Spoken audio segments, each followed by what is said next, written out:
Hello, Canucks fans, and welcome back to another episode of the Canucks Conversation, brought to you, for now, by the great folks at Zephyr Epic. Good folks over there. They'll get a big shout out later, too. Satiar Shah going to join us at 1:15. Satiar Shah. I'll rip a pack. Right now, or when Sat's on? Maybe right now is best. Do it right now. Okay, you do your thing. You go ahead. Zephyr Epic, Z-E-P-H-Y-R Epic. Check them out on all platforms. Promo code Hockey Season, capital H, capital S, is the one you're going to want to use over there at Zephyr Epic. Check them out on all social media platforms: Facebook, Twitter, Twitch, Instagram, what have you. My name's Dave Quadrelli. I'm joined as always by the man who built the place, Chris Faber, as he opens a pack wearing is that a George Springer jersey or an Alec Manoah jersey? No, this is my Vladimir Guerrero Oh, Jr. Very nice. Baby blue Blue Jays jersey. Yeah, have you watched any spring training or anything? No, just some highlights here and there. I like the pickup of Kiermaier. I think that's a good pickup. Yeah. Okay, you keep talking. Let me see my pack here. Let me see if I got anything. Okay, well, he's opening the pack, so go ahead. Open it up. I got nothing else to say. I'm wanting to talk hockey and baseball. And for the podcast listeners, wow, that's an interesting card. Planet Metal. That's an interesting looking card. This card looks like one of the desserts I had on the weekend here. Same shape. It's what's that? I haven't been in school for at least a year. What's it called? The protractor? Is that what it is? This is Planet Metal of the metal set. Pretty cool looking card. Little round one. Little round hockey card. Yeah, cool. Great for the podcast listeners. Well, I said, it's a round card. What else do you want me to say? No, I know. Patty Kane. Okay, that's the cool card, right? You're done? Yeah, that's it. Okay. No Canucks or anything in there. Let's move right into it then, Chris. Oh, no, let's hold talk. on a quick second here. You saw this on the weekend, didn't you? This AI radio taking over podcasts, taking over YouTube, taking over our jobs. These folks over here in the AI radio. Did you see this? Yeah, I was the one that sent it to our you. buddy Seaborn's talking about this. What do you think of the whole situation? Well, do we have the tweet, Alex? Yeah, let's see the tweet here. What's going on? Because apparently our job, we're going to be useless in a couple of years with this AI stuff coming in. They're going to be able to do our whole show. You can read this tweet here from Adam Seaborn, our buddy. Seaborn's a good dude. Listen to the show. I know he loves the show over here. Big fan of the show. Okay. This radio GPT So what he tweeted is AI is coming to radio. Rogers Sports and Media, of course, are testing Radio GPT to help program an undisclosed number of stations in Canada. Oh. Something tells me that's coming to Vancouver. Yep. Radio GPT scans the web for news stories, and AI voices will create and read a script on air. We've played with this chat thing. It freaks me the hell out. Okay, now here's the thing. In all seriousness, because this is what I would say if there's anyone in radio school like we were just a couple years ago, wondering, oh, geez, what does this mean for me? Because look, this is a lot of people's jobs. Like, this is a lot of what we learned how to do this in school. Look, check the web, make a script and perform it. It's a process that takes about an hour or two. And it's some people's only job. Like, that is their job. That is what a lot of people in a newsroom on the radio do. And a lot of people out there are probably worried about and thinking like, wow, okay, well, my job's about to become obsolete. Oh. If you're a young person, or not even young, anybody in radio school, and I'm not trying to call anybody out, if anybody who's been in the industry for a long time tells you that you need to do things a certain way and you need to do things their way, you push back. Like, and what I mean is, if somebody tells you not to add your own flavor or not to be yourself, right, and just stick to the script, make a script that's normal, blah, blah, blah, all this stuff, obviously it's dependent on what your job is, right? Sure. But we've gotten it sometimes. We've gotten it from people being like, I don't like how you guys do things. Tough crap. Caught myself there. Seriously, like, look what's happening here. And I'm not going to get into this too much, but you just see it, and it's disheartening. It's disheartening for the industry. If you're just looking for news, I can see this thing being, this could be something that takes away some people's jobs because, if you're just giving out the news, but I tell you what, if you're talking sports, if you're doing that stuff, I don't think this AI thing can copy what personality can bring. That's what I think. Not yet it can't, but here's the thing in general with this technology and everything. The thing is some people say like, oh, okay, well, someone still has to run that software or whatever. That's great, but someone still has to run the funny station over at 1040, right? Point. Think of how much money Bell Media is saving by converting TSN 1040 to the funny station now. Like, that's why they did it. It's not because we think the funny station's really going to be a hit in Vancouver. Saves them a crap ton of money. They can literally have someone remotely in wherever running that station. Wichita. Sure, wherever. They can have anyone, anywhere running that station. They don't need boots on the ground. They don't need, they don't need to go to BCIT to go get a student. They don't need it. There's a comment right there. Jaron Jeske says, no AI can watch the amount of games Faber does. The man is relentless. Bang on.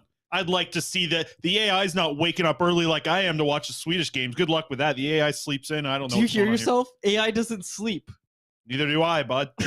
Okay, let's don't worry move on. about. And plus, you tell me the AI. Remember the Philip Johansson double cheeked up. You tell me the AI is going to come up with that crap? Yeah, right. It might by accident. It'll be a software malfunction. Yeah, well, maybe because maybe that's the worry. Worrisome thing about AI. We'll get to hockey in a second. The worrisome thing about AI is like they can learn stuff off the interweb, right? All the information, all that stuff, everything that you learn. What happens when they start watching this show? That's the worrisome part, because then they do get some. Here's what I'm curious about, Chris. Yeah, I don't like it. How far away? Because you've seen it all over TikTok everywhere. These presidents' voiceovers, right? I seen iRobot back in the day. Look, that's how long? How many years away are we from someone that listens to the show or whoever being able to create bot Faber and bot Quads that have the exact same dynamic we do, without any of the traveling, without any of the platforming fees? Mm-hmm. Bought Faber I'm and working on it now, actually. Yeah. Hey, watch it. Yeah, that's a thing. You too, Alex. Well, You're getting replaced. I was going to say, you know who they can't replace? Alex Lard. That's true. Who I didn't mention off the top. My apologies. Alex Lard is our technical producer. Obviously, man who built the place, Chris Faber, David Quadrelli alongside him. One more shout out. We got a listener, Sonny from Prince George. You know Prince George, big. I think it's a top 5 city. I know that Prince George gets a few shout outs on the show. One of the top 5 cities that listens to this show and the podcast for. Prince George is Canucks Convo's big in PG.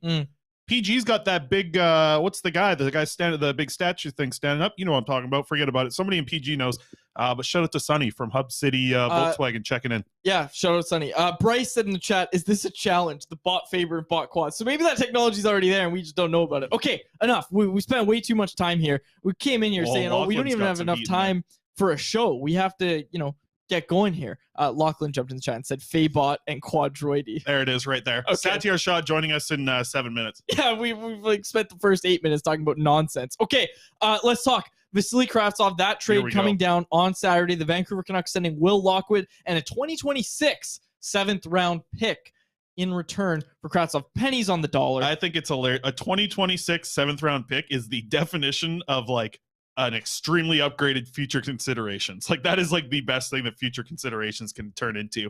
But yeah, 23-year-old Russian coming in here. Listen, 9th overall pick in 2018. You like that? Dan Milstein client. No surprise there. He's coming to Vancouver. But Kravtsov has not had a great run so far with the Rangers this season. Probably pretty much his whole development time, right? Like he was loaned back to the SHL last season, I believe. KHL. Back to the KHL last year. Loaned. A lot of work going into that word. I know, but he got some time, he got some opportunity. They want to work on his development. One of these situations where things just haven't worked out. There's clearly some talent there. 6'3" kid. We'll see. I don't know if he's going to live up to being the 9th overall pick in that draft. Picked a couple picks after Quinn Hughes, but not a great run to the start of the season for him. Only 3 goals and 3 assists up to this point. But for what the Canucks gave up here, listen, I love Will Lockwood, one of my favorite guys to deal with. Wished him good luck as he heads off to New York here, but. Kravtsov's coming in here. This is a good opportunity for a guy who needed some more minutes, needed an opportunity. And the Canucks, man, the patience here to get this player on pennies on the dollar. Like you talk about, what is he getting the dollar at 50 cents or something like that? This is getting him at, 5-10 cents on the dollar. That's pretty damn good. You're getting an opportunity here for a player. It's another winger. I get that. It's not, to me, it's not a piece that just like moves the needle so much on the Canucks' future. But it at least has potential to do that. It has more potential than Will Lockwood. As much as I love the guy, I think you have more potential here with Kravtsov. Undoubtedly. I mean, you got a piece here for nothing. You brought up the patience, right? And that's something I want to focus on because multiple people have confirmed it. I think Dollywall even pointed it out, but like we know it to be true. With Niels Höglander, that's the piece that teams keep calling about, right? Like with Ethan Bear.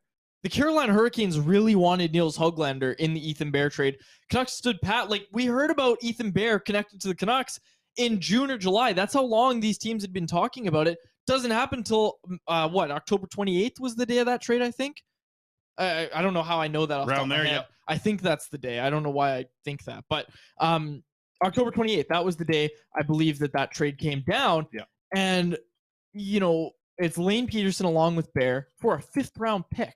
So again, you're not spending much to get a player that you really like and that you think is going to be here for a while. Well, think about it. You get Ethan Bear. You hope that he can be a guy that can help you down the road. You get Kravtsov as well. What are you giving up? And it was the same. And my point here, Chris, is that it was the same principle with Kravtsov. Like Drance and Dollywall and Sat as well. A lot of people reported that the Canucks were talking Kravtsov with the Rangers ahead of last year's trade deadline. Now, I think most of that was in relation to JT Miller trade talks, where obviously he would have been a throw-in, that sort of stuff. But the Canucks have liked this player for a while. It's not something new that the Canucks all of a sudden targeted this player and said, okay, we'll take him. The Canucks have liked Kravtsov for a while, but they liked a player and they didn't jump the gun and give up a 2nd-round pick or whatever for the player. And that's something that, hey, this last management regime, that was one of their major faults was, holy cow, we really like Marcus Granlund. We really like Lyndon Bay. We really like Lucas Spiza. Let's make him a key focal point of the Ryan Kessler trade or what have you, right? Like all of these guys that, you know, they thought could be more and they paid as if they thought that what they thought they could be was what they for sure would become. Gee, you know who would have said that better in AI? Jim Benning. Yeah, no, actually, anyways. No, I'm not going to do it. But just to speak to that point, I mean, the patience is obviously paying off in the situation. Watch what they've done. Be interesting to see how much patience is, you know, how much of these long play things are the Canucks doing for the future, right? Like I know the conversation's been had a little bit about the JT Miller situation, even of just like, hey, there's the free agents market's not going to be that big this summer. Canucks have until July 1st before his no trade kicks in. Could be interesting to see what happens there. But Kravtsov, he's going to play tonight. We got this. Let's pull up the Murph tweet here on Kravtsov. Looks like he's going to hop into the lineup tonight. Asked him today if he was going to play. He said it's up to the coach. But as Murph is tweeting out, Dan Murphy, Sportsnet Murph, he says he believes that Kravtsov will play with Boeser and Studnicka, because I think that's the other thing we should quickly touch on here. JT Miller out week to week. Yes. We didn't even talk about Did that. You want to wrap anything up with Kravtsov here? Or are you okay? No, because I think I want to see him play in a Canucks jersey before we really do anything. Like I didn't go back and look at all 26 of his Rangers games. Just didn't have time over the weekend here. But Miller, let's get to that. Miller's going to be out week to week, it sounds like, with a lower body injury. Tough loss for the Canucks' center depth, that's for sure, because now what do you have after Pettersson? Who's 2C? Seriously, who's 2C now that Pettersson's gone? Atu Ratu, you think is going to get the 2 seat? Well, I mean, it looks like Studnicka. Sheldon Dries. Looks like Studnicka might be Big that guy. Jack Stud. Yeah, that's a good one. Or is it Sheldon Dries? Yeah, you know what? Man. They're a little thin is what you're getting at. Hey, we got a whole thing about Tank later on in the episode. We'll get to that a little bit later. But, yeah, I mean, the center depth takes a huge hit here, obviously, with JT Miller going out. But Team Tank, load it up, baby. They love that stuff over there at Team Tank. But the Miller thing, any question in your mind about a week-to-week injury here? No. I found it interesting that it was week-to-week, not day-to-day. That makes you say, okay, there's no we're holding them out for trade thing. I don't think they'd say week-to-week. Well, here's the thing is, so what we know, right? Yesterday, the Athletic Shayna Goldman reporting that his name has come up in trade talks in recent days. Obviously, the Timo Meier trade happens. We'll talk about it later. Shayna's got a lot of good sources too, man. Shayna had the return on the Meier trade. I believe she was the first one to have it. She's had a bunch of other stuff as well. So she's not just making stuff up. No, but we heard Dollywall reporting that Miller would be held out, but believed it was for injury-related reasons. Yep, correct. And that was all confirmed, obviously. But again, it was injury reasons, and Miller's agent, Brian Bartlett, was the one who said it would be a week or so. And then you heard, obviously, the Canucks say it's week to week. So there goes all trade speculation. For now, he can still be traded until July 1st. That's when the full no-move clause comes in. Obviously, Luke Schenn is the other topic to get to off the top here. We're going to bring on Sat in just a minute here, but Luke Schenn still not going into the lineup. As far as we know, still just kind of sitting around with the Canucks, waiting for the trade deadline on Friday. We don't know what's going to happen here with Luke Schenn. Here's the thing. Friedman was on Donnie and Dolly today. I think he also mentioned this on the Merrick show. Talked about how the Canucks thought they were really close, and he thinks that they might be a little frustrated with how things have gone. And we saw this with Boston, right? Boston was apparently in on Vladislav Gavrikov, and I think there was a report out there that Columbus actually thought that the deal was basically done. Like Columbus thought it was a done deal, and Boston pivots at the last minute, goes toward Dmitry Orlov and Garnett Hathaway, who they acquired from the Washington Capitals. Correct. I wonder if something similar happened or is happening with Luke Schenn, where Boston may have been a contributor there in the Schenn talks, and then Boston all of a sudden backed out. Again, that can affect prices in a lot of different ways. So I don't know. Here's the question then. Off the top of the episode here, we're talking patience is great, patience is good. Sounds like I'm reading a Bible verse here. But what I'm saying is, I mean, the patience has worked out well for the Canucks with the Ethan Bear trade, with the Kravtsov trade. Could patience end up biting them in the butt here with Luke Schenn? Biting them in the buck. You heard it here first. Clip it. It might. Let's get the thoughts of Sportsnet 650's very own Satiar Shah. First time on the YouTube channel, I think, here. Nope, Sat's been with us before. Just kidding. Hi, always fun being on with you boys. Yeah, making me laugh before coming on. Buck, hey? Bite you in the buck. I like that. Hey, I used to produce your show. You've done worse, Sat. I've done far worse. Sat, what I want to ask you about is just what we were talking about when Faber dropped the bite the buck. With Luke Schenn, we've seen the Canucks be patient, right? Like, we've seen them be patient with Hugler, and I don't know how much of our conversation you already heard, but we were just talking about how they were patient with the Ethan Bear trade. They were patient with Kravtsov. Are they a little too patient, perhaps, with Luke Schenn? I mean, it's hard to know, right? Because it's easy to say in terms of if they had an offer on the table for a third-round pick and said no to it, potentially, is that what you're hoping for at best now? And do you wish you had taken it? But judging by what Friedman said, the sense was they were fairly close on something and they thought that they were going to get something done. And it didn't happen, right? And what do you do at that situation, right? Like, you take the guy out of the lineup, you think you're pretty close on something, for whatever reason it falls through. And those things happen quite often. We've seen now with Gavrikov in Boston and Columbus is actually pretty chafed at Boston because they thought they did have an agreement, and clearly that's not what happened. So sometimes that's how these things go. I will say, if you've ever come across hearing NHL trade conversations, they're very awkward. I've heard a couple, not with Vancouver, but they're very awkward. You think it's just like a normal conversation where you're just like, hey, I got this guy, you got this guy, who do you want to move? They play so coy. They're like, I might be willing to do something along these lines. I'm not saying I do this, but maybe this. Like, they're so wishy-washy in trade conversations. So I could see maybe how some people feel like they're close on something, but they end up not being close on it. But that's going to be the big question. If they end up, say, settling for something below a third-round pick for Luke Schenn, I do think that'll be a situation where we can look back and say they certainly missed a window. But I'd still say with a week to go, Vancouver may still get their valuation. It's going to be very interesting to watch how this plays out because, listen, they've kept him out of the lineup for quite a while now. Mm-hmm. Trade deadline's still up until Friday. Any chance he doesn't get moved, Sat, or you think it's for sure that he's going to get traded before the deadline here, get a chance to go win a cup somewhere? I guess there's a possibility, right? I mean, we've seen these things happen before where a guy doesn't get moved. I'd still say it's overwhelmingly likely he does get moved.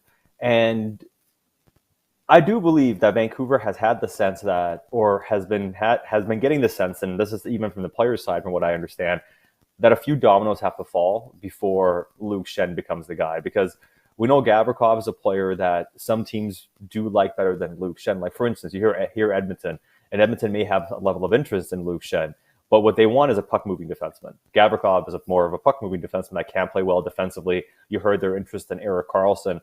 So where does Luke Schenn rank in their pecking order? Probably a few spots down. So when there's more clarity on Gavrikov's situation, I do think we'll see some more movement here on Luke Schenn, because some teams will look at him as maybe their second or third choice, and then they'll come back and say, hey, here's a price we're willing to pay, which is most likely going to be in that third-round pick range, but we'll see if they can get a bit more than that.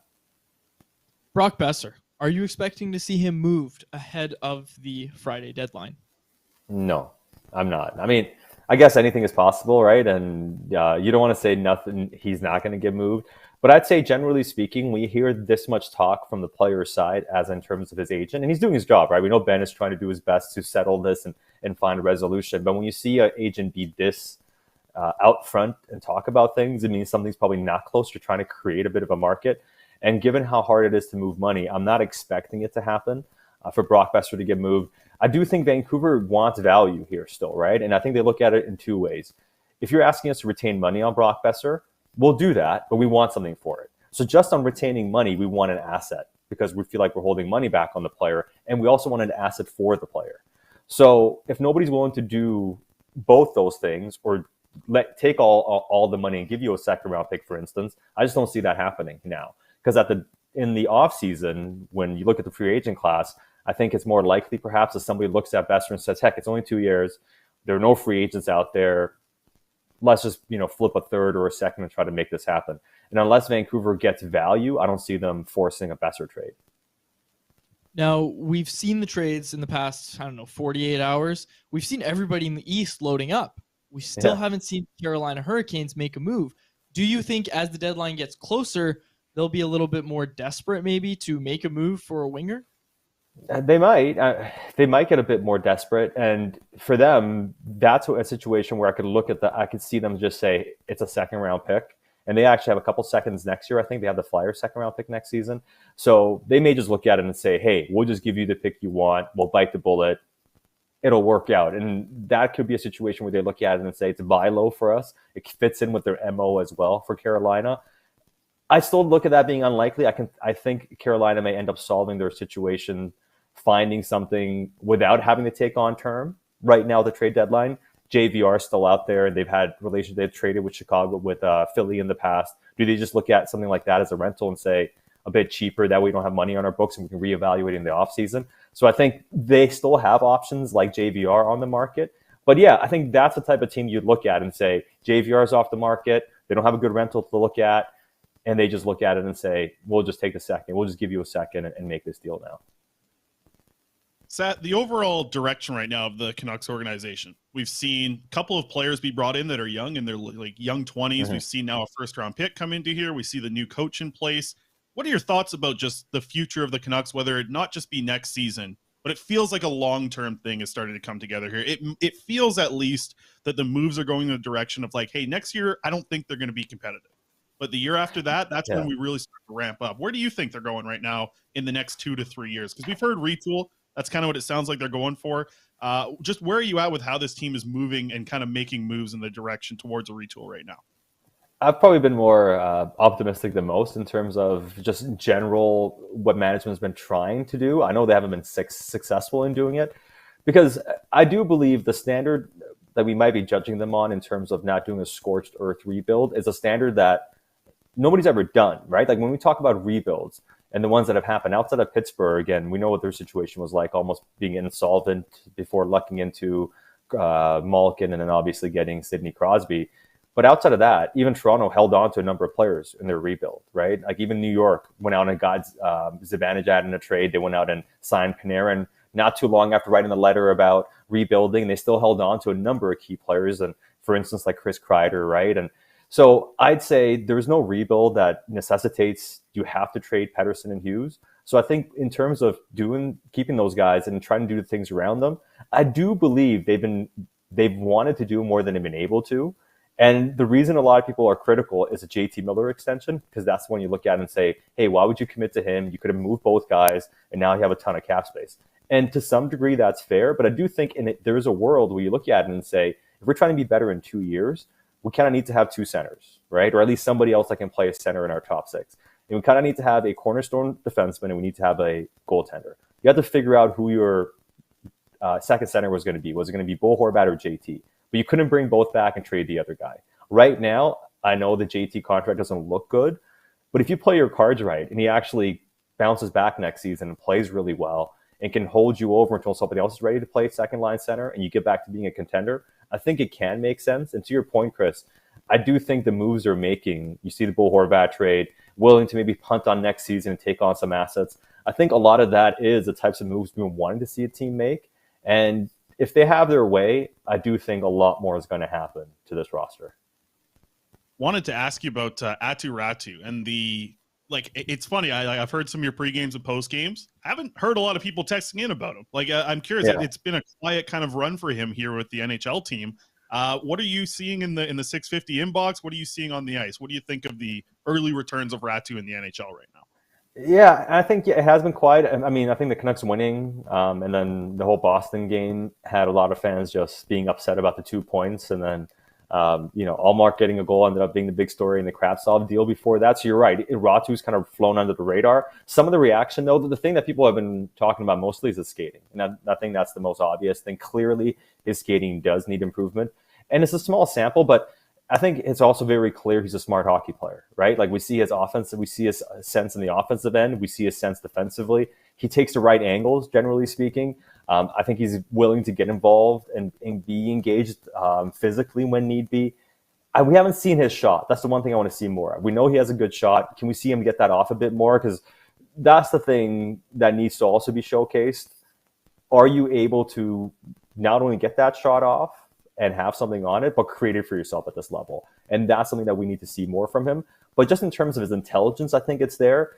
But for me, what's very evident too is the time that he needs. I look at him as being a guy that you probably need a 2-3 year plan for, and you say, okay, working your skating a lot this year, but you work on it to basically rebuild some aspects of it this year, and then next year you gotta add the other elements to it. So I look at him as being a guy that probably needs to play in Abbotsford for most of next season, and then a year after that, you probably look at it and say, all right, now are you close enough to maybe make the team out of training camp, if not be a real recall option? So I'd say the fact he's playing right now is more out of the circumstance the Canucks find themselves in, and rather than an indication of him being close. Because I think he needs probably a full season at least in the A still, and another off season or two of working on his skating.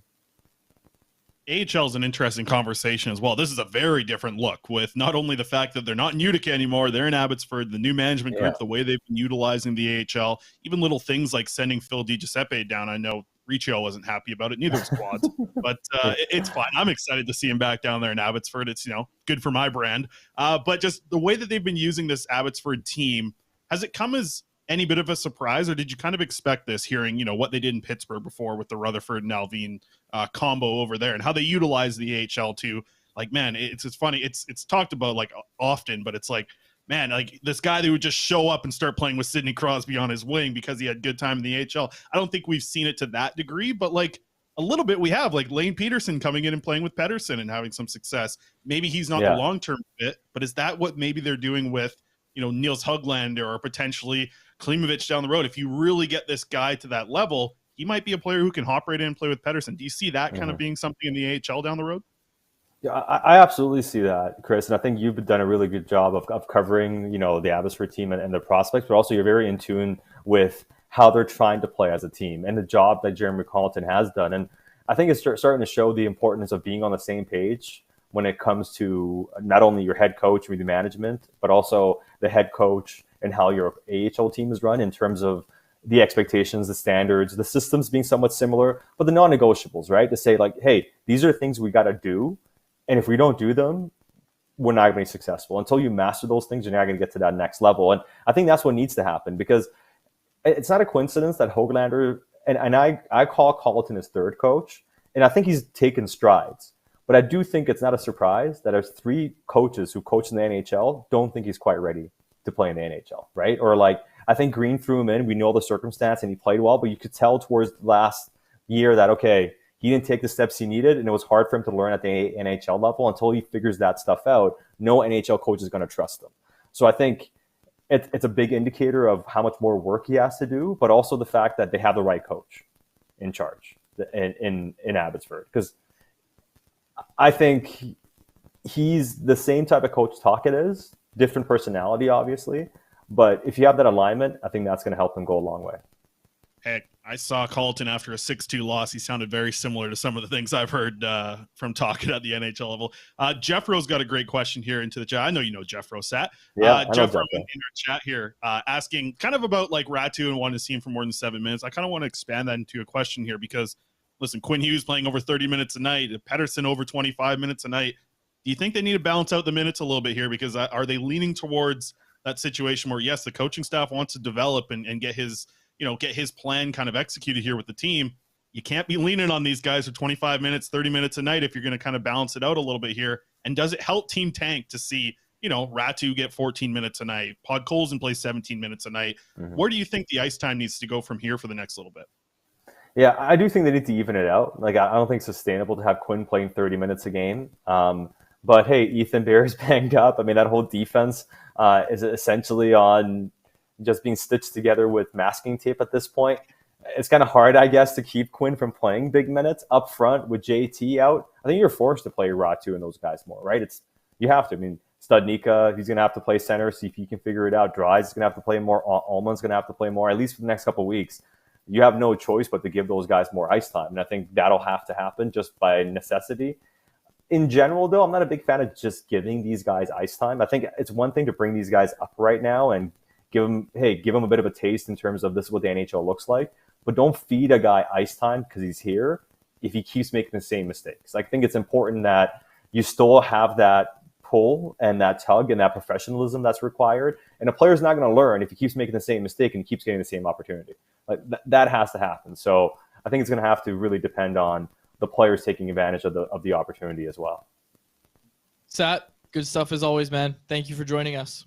Hey, pleasure. Always happy to be on with you guys. Absolutely. There he is. Satiar Shah, Sportsnet 650. Also catch him on the panel all the time. That's right. Saw a lot of comments in the chat here about Sat's got nobody does the salt and pepper look better than Sat. Also, Sat gave props to your Abbotsford coverage. Yep. Sat gives props. I know what you're doing there. Yep. Do you? I know what you're up to there. Yep. Yeah. Satiar Shah right, brought to you by Zephyr Epic. Oh, yep. Promo code hockey season, capital H, capital S. That'll get you $5 off your order. Free shipping Canada-wide on any order over $50. They've got a retail location in Surrey, but feel free to go check them out online at zephyrepic.com. Lots of hockey cards out there. Lots of hockey. You know, I haven't bought a Pokemon card in a long time. You should. Been a while. Okay. So here's the discussion around my wedding right now. Oh, boy. A lot of people, they just give you cash for the wedding, right? Yes. Like that's a thing. Like, you know, it's a whatever wedding gift or whatever. My wedding in October. We're thinking about doing the registry thing. I don't understand. Like, do you just ask people? Like, hey, buy me this. It's on our registry. Don't well, but that's the thing, because there's a couple things we would mind. I wouldn't mind putting a few of the Pokemon cards that I'm missing on the registry. Hey, if I'm on the day of my wedding, open up a couple of things, blah blah blah. They get home from the whole madness that the few days is going to be there for the wedding. Come home and you got all the cards. You're opening it up, blah blah blah. Congratulations, happy life, all this stuff. And then I pulled like a Venusaur in there. Okay. Are you kidding me? Okay. I would put nice little cherry on top of the whole weekend. I might have to get you a Pokemon card now. I've told a couple people, hey, here's my list of cards that I'm missing. I'll do it. Sure. Okay. It's just an idea. Okay. Moving right past that. You want to see this beautiful video I made for the... I do. We're going to talk... listen, tanking's going to be something that comes up here on the show quite a bit. And we're going to see it often, I think. I mean, look at the lineup the Canucks are going to put up again tonight. They just lost to the Boston Bruins. Nice job for the tank. Can we get this video up here? Alex, this is our new video for... we could turn it up, too. Okay, I got some sound behind it. This is the new tank video. Oh, yeah. Oh. Beautiful. Goes on the podcast. It's a video of a tank highlight that is rolling through. It's a tank montage. Oh, I love it. I built this myself. You know, it's been all morning long. Alex, can we put this on Faber's green screen as we continue this conversation? Oh, I'd love that. Is that too. doable? We ask a lot of Alex Lard here on the YouTube show. We do. I'm gonna tell you, this tank montage I put together, the music, come on. Okay, I'm gonna turn it down now. All right, fair enough. Alex, can we get this behind Faber? I think that would be amazing. See. So let's get to we're asking Alex a lot to do here, but the reverse standings as well. Yeah, we can get to the Vancouver Canucks again, continuing to slide. Nice job picking up 0 points against the Boston Bruins. Hold on. I'll give you this for a second here while Alex gets going with his stuff. Goalie goal. What'd you think? I know you're a goal. You're a goalie guy, but I didn't think you didn't go nuts for the goalie goal. I didn't see online. What'd you want me to do?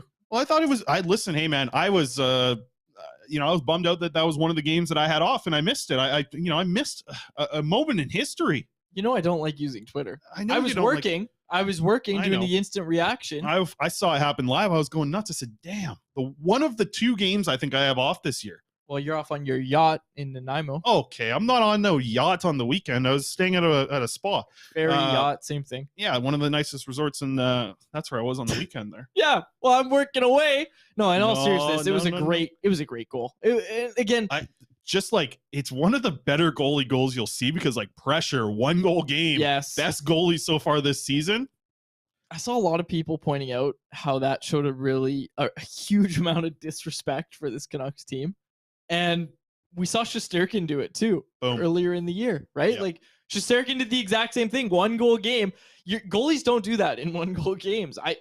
Again, I don't watch every single game that's being played in the NHL. I'd be curious to know if any other team has had a goalie attempt to shoot an empty net goal while they're down by 1 goal. I'd be curious if the Canucks are the only team to have it happen to them, and now they've had it happen twice, one of which resulted in an actual goal. All right, people are saying move on. We're going to puke. They don't want to hear about this anymore. Well, yeah, I want to talk about the other goalie at the other end of the ice. Big Artie Silovs. Yeah, hit the music. You know I want that music. That's right. Artie party time. It is. It's time for the Artie party. That was the best start of Artur Silov's career. And one thing that we've just seen with Silovs, Chris, is with each start that he's made in his career, starting in that first game, where everybody freaked out about, oh no, they're gonna Mikey DiPietro him. How could they do this to Artur Silovs by putting him against the Rangers? And people did the same thing against Boston, against the Bruins. Same thing. No, they're gonna tank his confidence. Speaking of tank right behind you on the green screen now. In all seriousness, I've said that about 6 times today. Artur Silovs again. Another good start. Like another good start. You haven't really seen a start from Silovs where you say, oh, he really didn't have it. He's just showing so much promise. And again, I'm very, very, maybe one very surprised. Single very. Surprised to see Silovs having this kind of success. Here's what I'm going to put an end to your Artie party, okay? You got to slow down on the Silovs a little bit. You got to get him back to the A. You want to get him playing consistent games in the AHL. Oh, for sure. Yeah. This stuff here, listen, people are getting on here. Everybody's catching a little bit of the Silovs flu. It's going around. Everybody wants to see him start. And it's like, yeah, it's all good. It's all great. But slow it down a little bit. Okay, with Silovs here, you got to slow things down. You want to get him back in the AHL. You don't want him playing I don't want him splitting starts the rest of the year with Demko here. And I know he's playing better than Colin Delia. So does he make sense? Sure. Does it help Team Tank? No, he's playing good right now. Get him back in the AHL. Get him with that young group of guys that are developing and are going to go on a hopefully deep, AHL playoff run. This AHL playoff team is where the development's going to be happening. For the rest of this season, there's more development to be done. For every single player, the Canucks are in that age group of, 18 to 22. All of those guys are going to develop more in the AHL right now. Silovs included. They're going to have better development if they're in the AHL. Sure. Silovs has got his taste of the NHL, and everyone, it looks really good. Maybe if you just bottle that up right now, send him back. But Chris, he opens that bottle later. He's like, hey, I've had this water before. I've drank this before. I've had the NHL. He's got a taste now. So he doesn't need much more. What I would say to you is him playing out the rest of the year at the NHL level, which I don't think should happen. There's no harm in his development is my big point here. It's not going to harm him. It's not going to hurt him. All I'm saying is, are you banking on everything continuing to be positive for him if he keeps playing games? I don't know. I think it's been a very big positive right now. Against the league's best team. It's ahead of schedule. Okay. He's been ahead of schedule. These NHL games are ahead of schedule. It's all been positive. Bottle it up. Keep him away from this tanking team that's falling apart, has no centers aside from Elias Pettersson. The defense core is being anchored by Noah Juleson and Guillaume Brisebois. He knows what that's like. He's done that in the AHL. I think get him back down to the A. Get that, I'm saying bottle it up, man. It's, keep him away from this team. It's going to be, the games have been solid with him in net. I think there could be a couple of real confidence downers coming up here. It's what Jesse said. Send back on a positive. Confidence downers? Yeah, that's what I'm saying. Okay. I think the one we can actually agree on. The Artie party, because this is what's going on. Think about when you go to a party, right? You party all the time, Quad. You're 20, 22, you're 23 years old. You party all the time. It's all good. Party's all great. What happens the morning after? You didn't eat McDonald's. You didn't have enough Gatorade. You're hungover. Don't give me the Silovs. So don't let the party ever stop. Okay. Well, good point. If you already just start drinking in the morning. But no, with the Silovs, the Artie party. Your logic so far. You have nothing. No, but the Artie party, hey, just make it a memory. Right. That's what I'm saying. Keep this a good memory for him moving forward. I don't think he needs to stay for that long. Don't fly too close to the sun is what you're trying to say. I think the one thing that we can actually agree on, Chris, and again, when you say people need to pump the brakes on the Artie party, these people on Twitter that are saying, oh, well, now they can trade Demko because Silovs is clearly ready.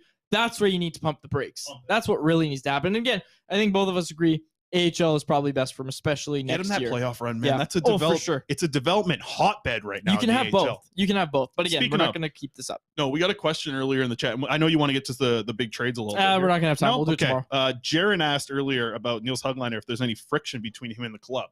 Listen, his agent was here. I said it about a month ago. His agent was here to visit.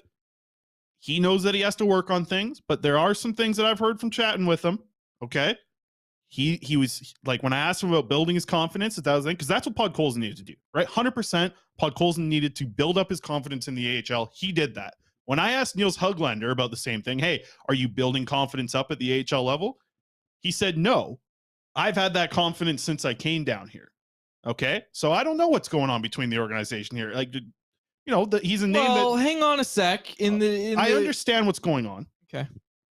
In the organization's defense, it wasn't so much about confidence for Höglander. It was Good about point. X's and O's. Podkolzin had those down pat. Podkolzin, it was about confidence. Höglander, it was about X's and O's, especially in the defensive end. That's what he needs to improve on. It's not his confidence. No, because that's the thing. You're seeing him now in the AHL. Like, I think he has improved his confidence, though. Even though he didn't want to say it, I think he has improved his confidence.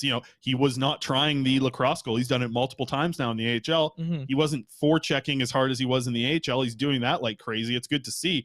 Yeah, it's snowing out there now. Hey, you see that? It's coming down. You don't like it. You want to get out of here. Camera 3, Alex. Yeah, it's coming down here now. This whole these folks over on Daily Hive here saying 300,000 inches Don't of even snow get me tonight. started on that. Okay, let's go. I got to get out of here. I know you got to get out of here. All right. Well, Canucks tonight. We haven't even mentioned game tonight. 5:30. Yeah, 5:30 puck drop in 5:30 Dallas. puck drop. Betway, let's go. We'll have a good show tomorrow as well, talking about the show. But yeah, I just want to say about Niels Höglander a little bit. Okay, I just watched the situation. I think he's fine in the AHL developing. And this whole thing about, you want to keep him down there for the playoff run, 2 more games, he needs waivers. Just Betway. Okay. Betway. All right, Betway. Let's get to our Betway bets of the day. We got a Canucks game tonight. We got the Stars. You got the Canucks. Especially with JT Miller out of the lineup, this one feels like a slam dunk. Elias Pettersson over 3.5 total shots on net in this game. -105. A $10 bet's going to return you $19.52. So that's what you can feel on that one. Hey, without JT Miller, power play puck is going to be on the stick of Pettersson for a lot of power play time here. So we'll get to, so that's what I'm rocking with, the over on 3.5 shots on net, -105 for the bet. And then the big one, Dallas Stars to win this game, over 6.5 total goals. And then we're going with the 2 guys who are scoring a ton this season, Jason Robertson and Elias Pettersson, both to score a goal, +850 is what you're looking at. We do have a lot of people asking in the chat here, who's going in for Miller tonight? From what we know, the centers, it sounds like it's going to be Pettersson, Studnicka, Amon, Ratu. and Ratu. Those sound like your 4 centers down the middle. So, hey, Tank, baby, tank. fire up that video one more time, Alex. The tank is on, baby. That's what I'm talking about today. Like, Jesse really wants to know who's in tonight for Miller. We don't know. Hey, it's not going to be pretty. We can tell you that. It's going to be somebody. Somebody's going to be in there. 19 plus to play over at Betway. If you choose to play, please play responsibly. We'll wrap it up there. Our thanks once again to Satiar Shah of Sportsnet 650 for joining us again. That brought to you by Zephyr Epic. My name is David Quadrelli. Thank you so much for another episode of the Canucks Conversation. Chris Faber and Alex Lard as well. It's snowing like crazy, baby. Look at that. Holy cow. Holy cow. It's coming down. Thanks for listening to Canucks Conversation. Hit the subscribe button to never miss an episode. How about keep it to